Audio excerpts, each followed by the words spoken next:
Hello guys, welcome back to our YouTube channel Guru academy. और आप सभी अच्छे ही होंगे। और काफ़ी लंबे समय के बाद मैं वीडियो बना रहा हूँ। बीच में 15 दिन का समथिंग गैप आ गया था। और आज हम लोग डिस्कस करेंगे लवक यानी कि प्लास्टिड्स के बारे में।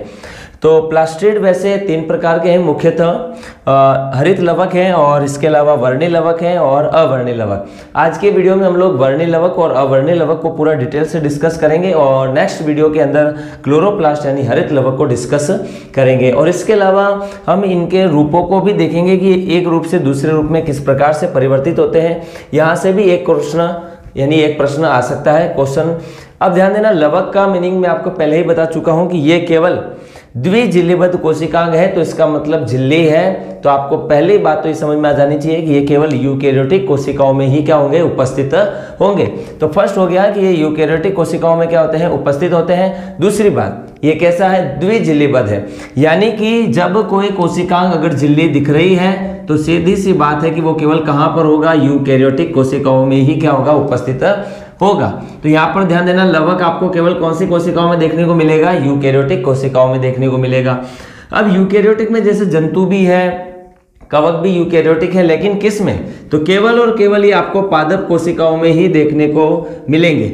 और इसके अलावा कभी कभी लवक कुछ प्रोटोजोआ के जीवों में भी देखने को मिलते हैं। और अगर ऑप्शन में कभी आपको युग्लिना देखने को मिल जाए और युग्लिना के साथ में अगर पूछा कि क्या युग्लिना में लवक उपस्थित होगा, तो आपका आंसर होगा यस।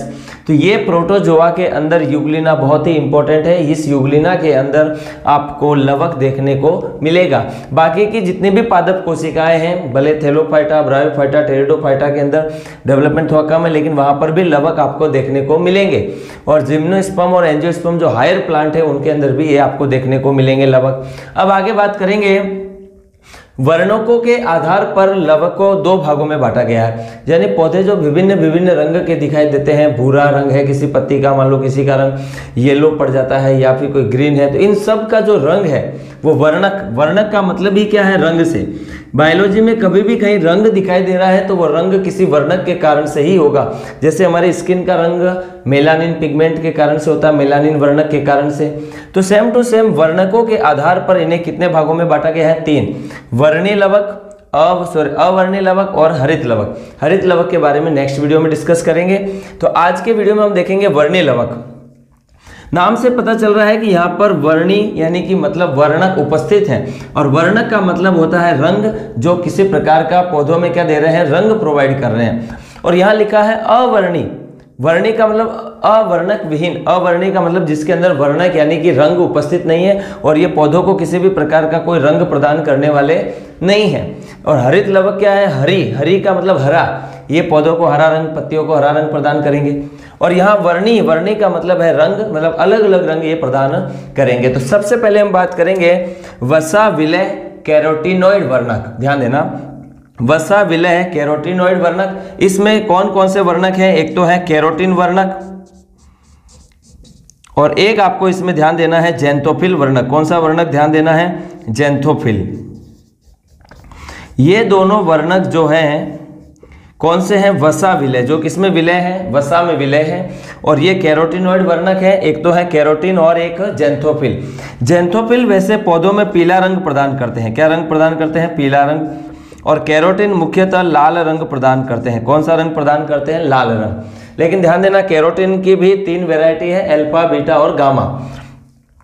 अब ध्यान देना, ये वर्णी लवक उत्पन्न कहाँ होते हैं पौधों में, तो हम लिखेंगे पेरिकार्प और पेटल्स में ये क्या होते हैं, उत्पन्न होते हैं। कहाँ उत्पन्न होंगे, पेरिकार्प और पेटल्स में ये क्या होते हैं, उत्पन्न होते हैं। वर्णी लवक, पेरिकार्प और पेटल्स। पेटल्स का मतलब है दल पुंज, जो पौधों के दल पुष्प होते हैं, उसके जो दल वाले भाग है, जहां से वो पौधे की जो पत्ती का रंग दिखाई देता है। आप कह सकते हैं पौधों में पंखुड़ी, पुष्पों में जो पंखुड़ी होती है उसको क्या कहते हैं, दल। तो वहां जो पेटल्स होते हैं, दल, उसके अंदर ये क्या होते हैं, वर्णी लवक उत्पन्न होते हैं। और इसी कारण पुष्पों की जो पंखुड़ियां होती है उनके रंग क्या होते हैं, विभिन्न रंग। और उसी के कारण से कीट क्या होते हैं, आकर्षित होते हैं। और पौधों के अंदर क्या है, परागण की क्रिया भी क्या होती है, संपन्न होती है। अब आगे बात करते हैं फलों का पीला और नारंगी रंग। ये 3 प्रकार के वर्णक से होता है। इसमें ध्यान देना है, पहला है अल्फा कैरोटीन, दूसरा है बीटा कैरोटीन, अल्फा कैरोटीन और बीटा कैरोटीन, और तीसरा जो है वो आपका है गामा कैरोटीन। कौन सा है? Gamma carotene. तो इसका आपको विशेष ध्यान देना है। फलों का पीला रंग पूछे केवल तो आंसर देना है जेंथोपिल। क्या दोगे? जेंथोपिल। केवल पीला पूछा है तो, और अगर पीला नारंगी बोल रहे हैं तो अल्फा कैरोटीन, बीटा कैरोटीन और गामा कैरोटीन के कारण से ये रंग होते हैं। अब हमारे एग्जाम की दृष्टि से इंपॉर्टेंट जो है वो ये है, टमाटर और मिर्ची का लाल रंग किसके कारण से होता है? तो आंसर जाएगा लाइकोपिन वर्णक। कौन सा वर्णक है? लाइकोपिन वर्णक। और एक और चीज का ध्यान देंगे, ये जो लाइकोपिन वर्णक है ये लाइकोपिन जो वर्णक है, लाइकोपिन वर्णक, ये कैरोटीन का ही एक प्रकार है। कैरोटीन का ये क्या है? प्रकार है। तो लिख देंगे कैरोटीन का प्रकार। तो टमाटर का जो और मिर्ची का लाल रंग है वो कौन से वर्णक के कारण से है? लाइकोपिन वर्णक, जो कि कैरोटीन का क्या है? एक प्रकार है। अगर एग्जाम में आपको लाइकोपिन नहीं दिख रहा है और केवल कैरोटीन दिख रहा है तो आप कैरोटीन को भी टिक लगा सकते हैं, क्योंकि मैंने अभी आपको बताया कि कैरोटीन कौन सा रंग प्रदान करते हैं? लाल। अगर अल्फा, बीटा, गामा ये तीनों हो तो ये फलों को पीला और नारंगी रंग क्या करते हैं? प्रदान करते हैं। और वह भी से भी फलों फलों के छिलकों के अंदर ही उपस्थित होंगे। केवल कहाँ देखने को मिलेंगे? फलों के छिलकों वाले भाग में। और टमाटर और मिर्ची का लाल रंग किसके कारण से है? लाइकोपिन के कारण से, जो कि एक प्रकार से कैरोटीन का ही क्या होता है? प्रकार होता है। अब दूसरा लिखा है जल में घुलनशील वर्णक। ये तो थे वसा में घुलनशील। जल में घुलनशील वर्णक की जब भी आपको पूछे तो आपको याद रखना है एंथोसाइनिन। कौन सा वर्णक याद रखना है? एंथोसाइनिन। और ये मुख्यतः पुष्पों के अंदर होता है, जो कि पुष्पों को नीला बैंगनी रंग प्रदान करता है। कौन सा रंग प्रदान करता है? नीला और बैंगनी रंग। इसका ध्यान रखेंगे, नीला बैंगनी रंग प्रदान करता है एंथोसाइनिन वर्णक, जो कि किसमें घुलनशील होता है? जल में घुलनशील होता है एंथोसाइनिन। और ये नीला बैंगनी रंग क्या करता है? प्रदान करता है। अब यहाँ पे एक और चीज ध्यान देंगे, तो वर्णक के आधार पर हो गए वर्णी लवक, अवर्णी लवक और हरित लवक। इसके फायदे की अगर हम बात करें तो ये पुष्प वाले भागों में परागण की क्रिया में क्या होंगे? सहायक होंगे वर्णी लवक, क्योंकि देखो अलग अलग रंग है, अट्रैक्टिव करने के कारण से ये इंसेक्ट कीटों को क्या करेंगे? अपनी ओर आकर्षित करेंगे, और इससे वो परागण को यानी पराग कणों को नर युग्मकों को मादा युग्मकों के पास में वर्तिकाग्र तक पहुंचाने का कार्य करते हैं। तो ये क्या लिख सकते हैं? इसका लाभ ये होगा, परागण में ये क्या होंगे? सहायक होंगे। तो परागण में ये क्या होते हैं? सहायक होते हैं। ये वेरी इंपॉर्टेंट है, इसको हम इसके बाद में डिस्कस करेंगे। तो ये तो हो गए अपने बात के वर्णी लवक में। एक तो आपको ध्यान देना है कैरोटीन लाल रंग देता है और जेंथोपिल कौन सा रंग देता है? पीला रंग। और ये कहाँ पे उत्पन्न होते हैं? पेरिकार्प पेटल्स यानी दल में ही उत्पन्न होते हैं। टमाटर और मिर्ची का लाल रंग किसके कारण से है? लाइकोपिन के कारण से, जो कि कैरोटीन का एक प्रकार है। अगर लाइकोपिन नहीं दिखे तो कैरोटीन टिक लगाना है। और जल में घुलनशील वर्णक है एंथोसाइनिन, जो कि नीला और बैंगनी रंग प्रदान करते हैं। और फलों का पीला और नारंगी रंग मुख्यतः किसके कारण से होता है? अल्फा कैरोटीन, बीटा कैरोटीन और गामा कैरोटीन के कारण से ही होता है। अब ध्यान देना, इनमें क्लोरोफिल जो है पर्णहरित वो क्या होता है? अनुपस्थित होता है वर्णी लवक, क्योंकि देखो पर्णहरित भी एक प्रकार का वर्णक है, रंग है, लेकिन वो इसके अंदर अनुपस्थित है। और वो आपको कहाँ देखने को मिलेगा? हरित लवक के अंदर पर्णहरित देखने को मिलेगा। इसका ध्यान रखेंगे। आगे फलों के छिलकों में भी ये क्या करते हैं? रंग प्रदान करते हैं फलों के छिलकों के अंदर। और यहाँ पर ये पुष्प दल में भी उपस्थित होते हैं, और पुष्प दल में उपस्थित होने के कारण से ही ये पुष्पों को क्या करते हैं? अलग अलग रंग प्रदान करते हैं। अब यहाँ पे एक चीज देखना, एग्जाम में अगर कभी प्रश्न पूछ लें कि बीटा कैरोटीन, ध्यान रखना, जब हम गाजर खाते हैं तो वो उसमें क्या है? बीटा कैरोटीन है। और वो गाजर में उपस्थित बीटा कैरोटीन को जब हम खाएंगे तो हमारा जो लीवर है वो लीवर उसे क्या कर देता है? विटामिन ए में कन्वर्ट करता है। और ये विटामिन ए हमारी आंखों में उपस्थित जो रेटिना के अंदर प्रकाश संवेदी कोशिकाएं होती है, शंकु और शलाका, वहाँ पे रोडोप्सिन पिगमेंट बनाने का काम करते हैं। और इसी के कारण से लोग बोलते हैं कि गाजर ज़्यादा से ज़्यादा खानी चाहिए ताकि आंखों की रोशनी क्या होती है? बढ़ती है। यानी कि बीटा कैरोटीन जब आप खाएंगे तो लीवर उसे किस में कन्वर्ट कर देगा? विटामिन ए में। तो आपको एग्जाम में कभी प्रश्न पूछ सकते हैं कि विटामिन ए का पूर्व पदार्थ कौन सा है? तो आपको आंसर देना है बीटा कैरोटीन। तो विटामिन ए का पूर्व पदार्थ, यानी कि हमारी बॉडी के अंदर जब विटामिन ए हम लेते हैं गाजर के माध्यम से, तो डायरेक्टली विटामिन ए नहीं जा रहा है, लोग बोलते हैं गाजर में विटामिन ए है, गाजर में विटामिन ए नहीं है, बीटा कैरोटीन है। और हमारा लीवर इस बीटा कैरोटीन को किस में कन्वर्ट कर देता है, विटामिन ए में। और ये हमारे आंखों की जो रेटिना में प्रकाश संवेदी कोशिकाएं हैं वहाँ पे रोडोप्सिन वर्णक बनाते हैं, जिसके कारण से हमारी आंखों की रोशनी जो है वो तेज होती है। अब यहाँ पे ध्यान देना, विटामिन ए का पूर्व पदार्थ क्या हो गया, बीटा कैरोटीन।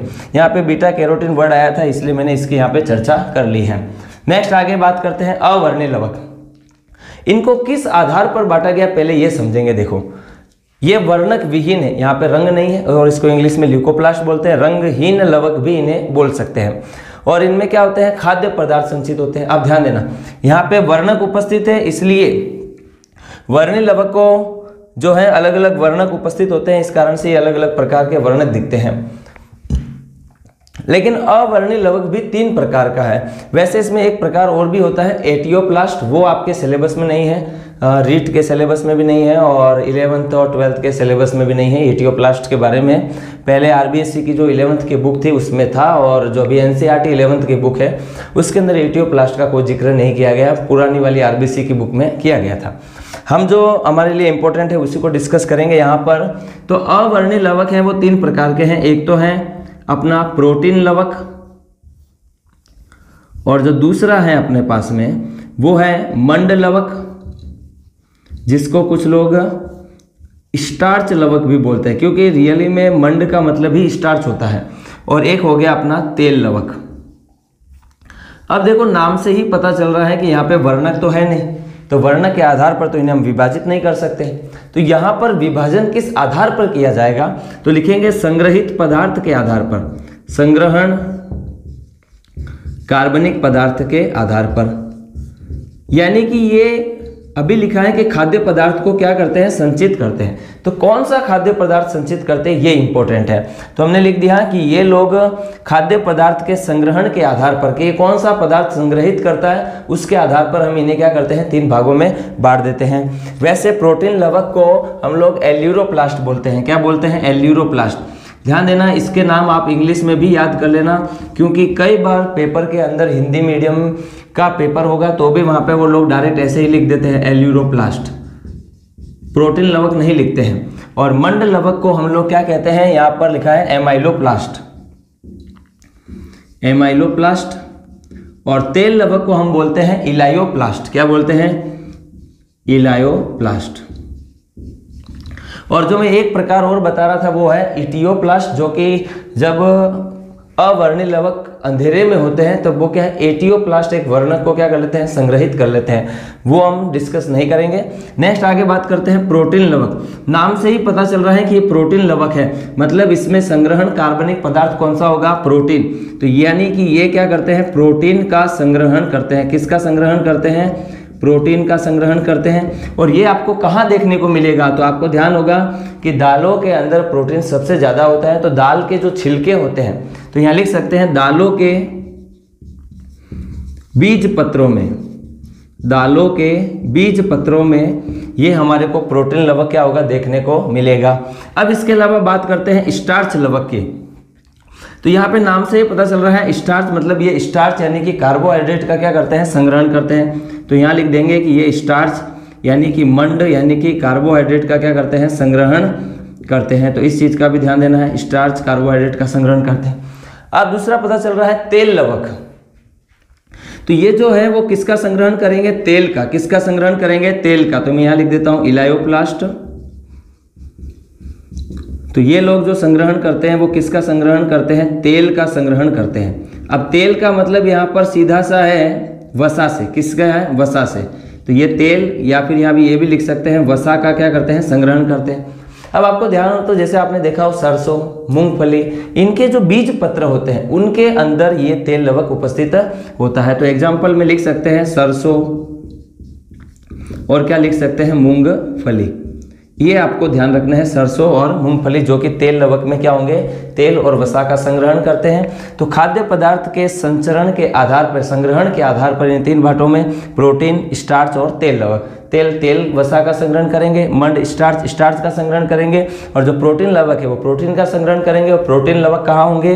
दो की दालों के बीज पत्र में। और जो तेल लवक है वो कहाँ होंगे? वसा, सरसों और मूंगफली के जो बीज पत्र है वहां पर हमारे को देखने को मिलेंगे। इसीलिए आपको मम्मी घर में कहते हैं कि भाई कच्ची मूंगफली ज़्यादा ना खाए, क्योंकि उसके अंदर वसा की मात्रा क्या होगी? ज़्यादा, और वो आपके कफ का कारण बन जाती है।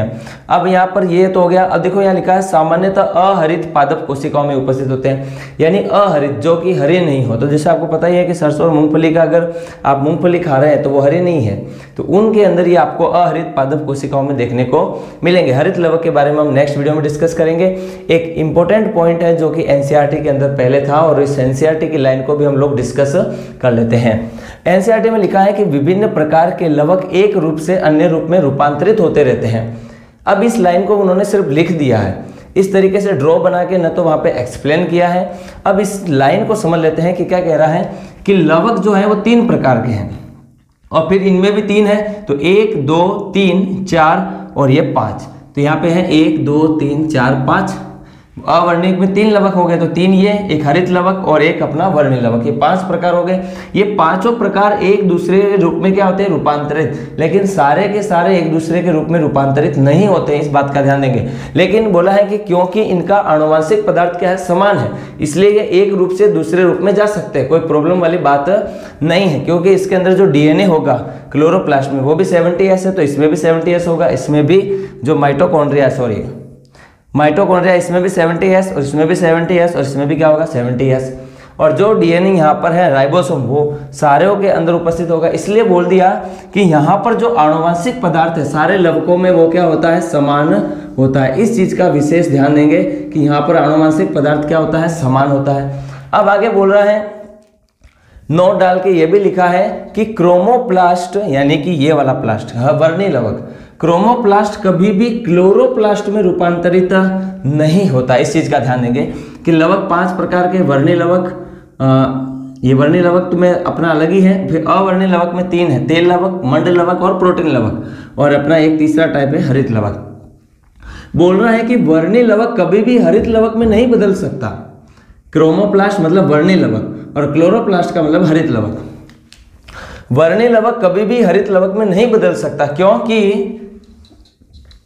एक चीज ध्यान देना, क्योंकि जो वर्णी लवक है इसमें एक समय के बाद में क्या आ जाती है? जीर्णता आ जाती है। क्या आ जाती है? जीर्णता का मतलब ये कह सकते हैं बूढ़ी होना। जैसे कि आदमी एक बार बूढ़ा हो गया तो वापस जवान नहीं हो सकता। अब यहाँ पे इसको समझेंगे। देखिए, मैं मान लो तो ले लेता हूँ टमाटर। क्या ले लेता हूँ? टमाटर। अब आपको मालूम है कि टमाटर का रंग स्टार्टिंग में कैसा होता है? हरा रंग। कैसा होता है? हरा रंग। क्योंकि उसमें पहले अगर हम बात करें टमाटर की, तो टमाटर का पहले रंग कैसा होता है? हरा। यानी कि उस समय उसमें हरित लवक उपस्थित है। कौन सा लवक उपस्थित है? हरित लवक। और एक समय के बाद में ये हरित लवक वर्णी लवक में बदल जाता है, और इस कारण से हमने लिखा था कि टमाटर का रंग कैसा हो जाता है? लाइकोपिन वर्णक के कारण से लाल हो जाता है। यानी कि हरे से वो क्या हो गया है? लाल। क्या हो गया है? लाल। यानी कि जब तक वो हरा था तब तक उसमें हरित लवक था, और जैसे ही वो लाल हो गया तो उसमें कौन सा लवक आ गया है? वर्णी लवक। यानी कि हम कह सकते हैं कि टमाटर पहले हरा था, अब हो चुका है लाल। मिर्ची में भी ऐसा होता है, पहले हरी बाद में लाल। यानी कि कहने का तात्पर्य यह है कि पहले उसमें क्लोरोप्लास्ट यानी हरित लवक था, और अब उसमें कौन सा लवक है? वर्णी लवक है। यानी कि हरित लवक किसमें बदल चुका है? वर्णी लवक में। और वर्णी लवक में एक समय के बाद में, तो क्योंकि वर्णी लवक में क्या होती है? जीर्णता आ जाती है। जीर्णता का मतलब है कि वो सेल का जो परिपक्वन का समय वो पूरा कंप्लीट हो चुका है, और अब ये सेल क्या है? जीर्ण मतलब सतिक। जीर्ण का मतलब ये होता है कि तरीके से कह सकते हैं बूढ़ा हो जाना, यानी कि अब उसका समय पीरियड क्या हो चुका है? टाइम पीरियड खत्म हो चुका है। क्योंकि वर्णी लवक में क्या आ जाती है? जीर्णता आ जाती है। सिंपल सा हम समझे तो क्या है कि एक आदमी जवान है और वो बूढ़ा हो चुका है। टमाटर पहले हरा था तो टाइट जवान था, अब वो लाल होते ही आपने देखा होगा कि थोड़ा दबने लगता है, मतलब ये कह सकते हैं बूढ़ा हो चुका है। यानी कि हरित लवक वर्णी लवक में बदल सकता है, लेकिन वर्णी लवक कभी भी हरित लवक में नहीं बदल सकता, क्योंकि आपको मालूम है कि लाल टमाटर आप वापस हरा नहीं कर सकते।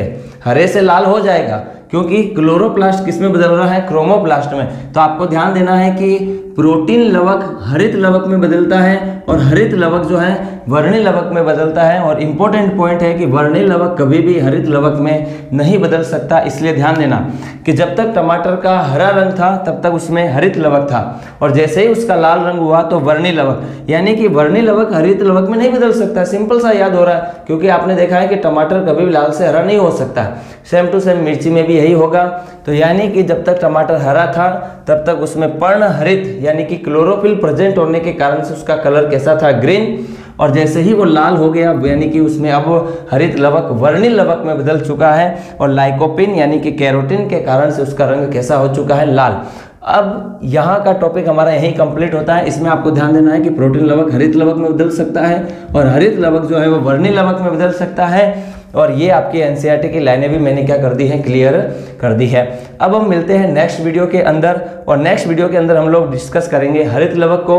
और आप हमारे टेलीग्राम चैनल से भी ज्वाइन हो सकते हैं, ताकि आपकी एमसीक्यू जो मल्टीपल चॉइस क्वेश्चन प्रॉब्लम है सॉल्व करने की, वो वहाँ से सॉल्व अच्छे से हो सकती है, आप प्रैक्टिस अच्छे से कर सकते हैं। सो मिलते हैं नेक्स्ट वीडियो में, तब तक के लिए मस्त रहिए और जय हिंद।